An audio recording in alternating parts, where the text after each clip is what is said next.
sidang kasus dugaan pemerasan pengancaman dan tindak pidana pencucian uang atau TPPU dengan terdakwa Nikita Mirzani dan Ismail Marzuki kembali digelar di Pengadilan Negeri Jakarta Selatan pada Kamis 25 September 2025. Diketahui, tim kuasa hukum Nikita Mirzani menghadirkan 3 saksi ahli, yaitu Frans Assisi, ahli linguistik, Suparji, ahli hukum pidana, dan Subani, ahli hukum perdata. Yang menarik, kehadiran ahli bahasa, Frans Assisi, ahli linguistik dari Universitas Indonesia, UI, yang perannya tercatat dalam kasus obstruction of justice Verdi Sambo dan kasus Hasto Kristianto, memberikan perspektif baru yang menguntungkan pihak terdakwa.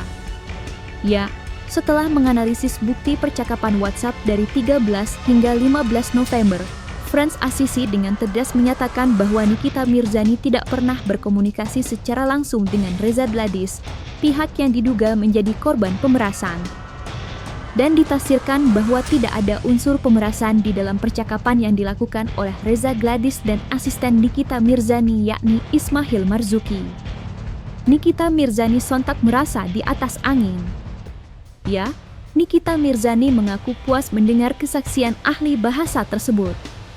Dan ia mengungkapkan bahwa pada pekan depan ia telah menyiapkan strategi baru dengan menghadirkan beberapa saksi ahli kembali yang diyakini dapat menghancurkan pihak lawan.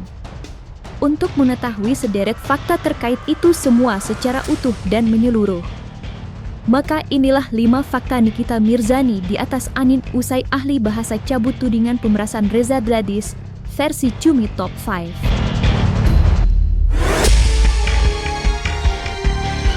Dalam kesaksiannya, ahli bahasa, Frans Assisi menjelaskan analisisnya terkait percakapan Reza Gladys dengan Ismail Marzuki, asisten Nikita Mirzani di WhatsApp. Ya, berdasarkan hasil analisisnya, Frans menilai Nikita Mirzani tidak terlibat langsung dalam percakapan antara Mahil dengan Reza Gladys.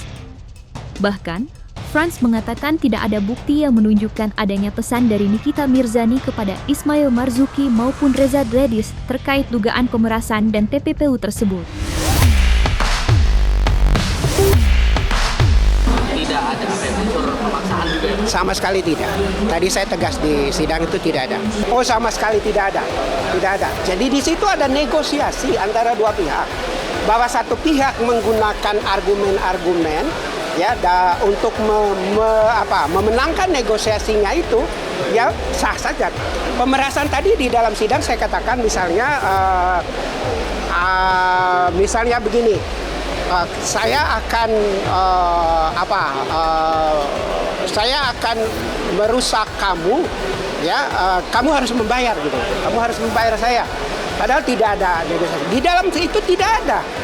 Tidak ada, itu negosiasi. Jadi kalimat-kalimatnya yang saya baca itu benar-benar rentetan kalimat yang isinya negosiasi antara dua pihak.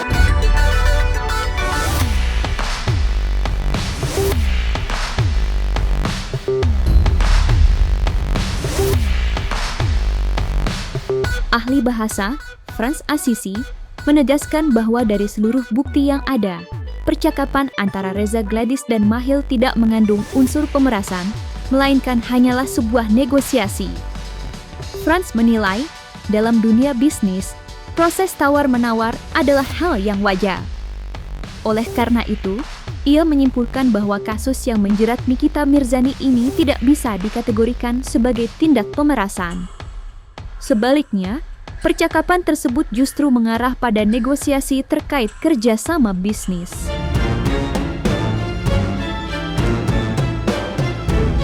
Itu kan asumsi. Jadi asumsi-asumsi itu digunakan oleh pihak lain itu untuk memenangkan negosiasi. Begitu. Tidak mengancam. Itu sah-sah aja ya, Pak? Sah-sah. Dan saya melihat bahwa itu negosiasi yang baik.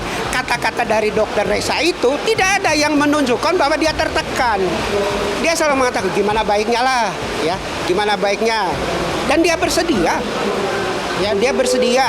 Lalu dengan kata lain tadi dia katakan titip. Jadi dia juga punya harapan dengan adanya negosiasi ini bisnis dia akan baik gitu. Dan dia percaya pada asumsi-asumsi atau tawaran-tawaran yang dibuat oleh Ismail. Saya melihat kata-katanya itu tidak ada yang mengatakan bahwa kamu akan yang tadi dikatakan ya, bisnis Dr. Reza akan hancur, saya jamin.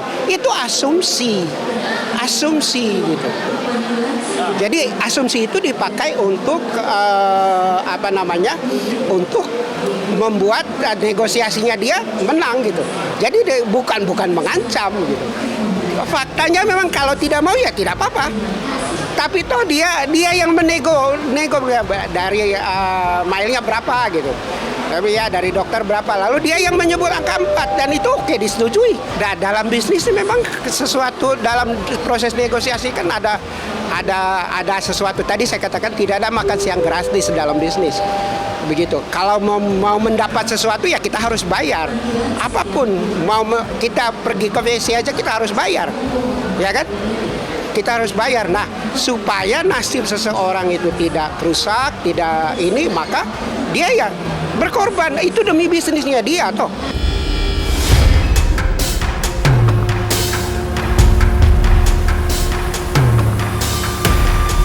Nikita Mirzani menyatakan kepuasannya yang mendalam terhadap kesaksian ahli bahasa yang dihadirkan timnya dalam sidang kasus dugaan pemerasan dan pengancaman ini ya.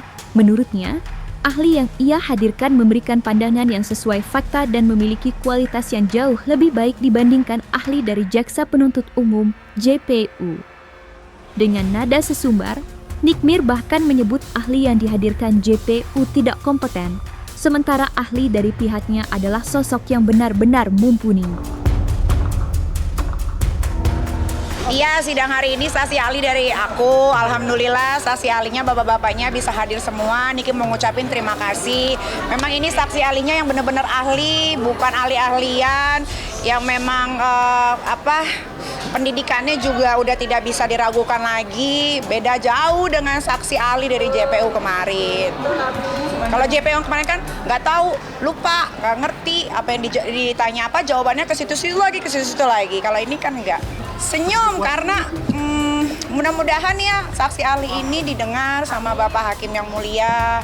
Dan ini kan juga sidang terbuka ya, jadi kalian semua bisa mendengarkan ya. Semoga ini sidangnya benar-benar netral, tidak ada pihak-pihak yang berkepentingan. Jadi harusnya bisa disimpulkan nanti ketika vonis gitu. Puas dong, emang benernya gitu.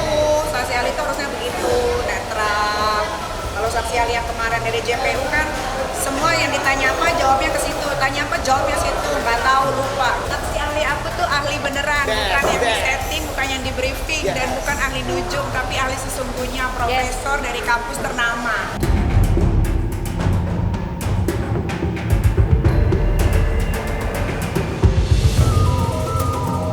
Pihak Nikita Mirzani merasa yakin bahwa saksi ahli yang dihadirkan di muka persidangan dapat membantah tuduhan Jaksa Penuntut Umum atau JPU terkait pemerasan. Menurutnya, kesaksian ahli tersebut yang menegaskan bahwa percakapan yang dituduhkan bukanlah pemerasan, melainkan sebatas negosiasi bisnis adalah bukti kuat yang membatalkan seluruh tudingan JPU. Memang dua ahli bahasa ini kami hadirkan untuk mengkonter ya atau membantah tuduhan jaksa terkait dengan adanya pengancaman dan pemerasan, ancaman dengan kekerasan untuk menguntungkan diri sendiri ataupun orang lain. Kira-kira begitulah bunyi pasalnya. Nah, konteksnya adalah bagaimana seseorang itu bisa dikatakan mengancam. Yang pertama ya, bagaimana Nikita Mirzani bisa dikatakan mengancam kepada Reza Gladys, sementara faktanya Nikita itu tidak pernah berkomunikasi dengan Reza Gladys. Itu ya konteksnya.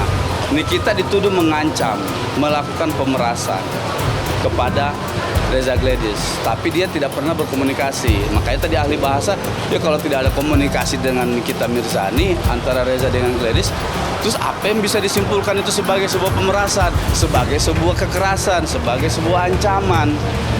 kalau tidak pernah melakukan percakapan. Itu dalam ilmu kebahasaan. Ahli bahasa bilang pada akhirnya kalau dari sekian narasi yang saya diberikan data, kami memberikan data, ini loh percakapannya, kemudian ilustrasi peristiwanya seperti itu, maka ahli bahasa pada sampai kesimpulannya dia sebutkan tidak ada makna pengancaman di sini, tidak ada makna kalimat memeras di sini, tidak ada makna kalimat melakukan kekerasan dalam proses ini, gitu kan?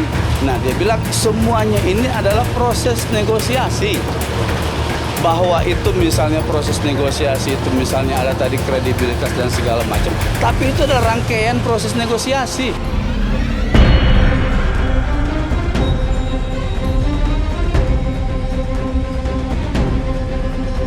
Tim kuasa hukum aktris Nikita Mirzani telah menyiapkan strategi lanjutan untuk membantah tuduhan pemerasan dan TPPU.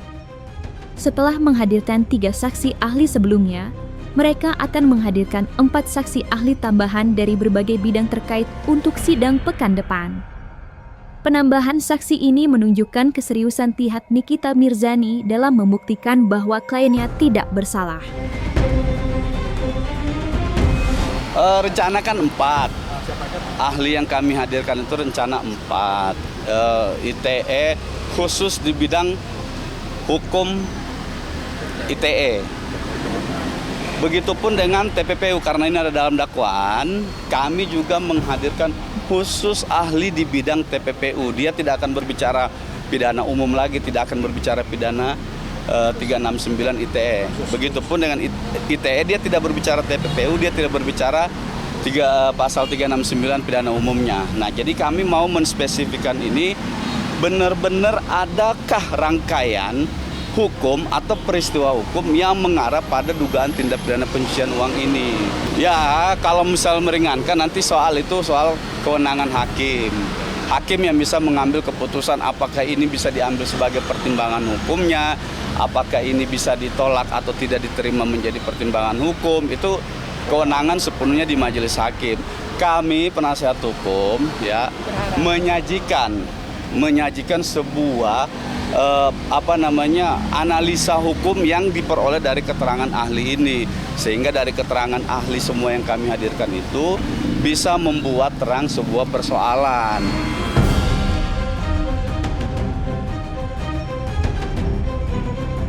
Jangan lupa untuk like, subscribe, dan juga share channel YouTube Cumi Cumi.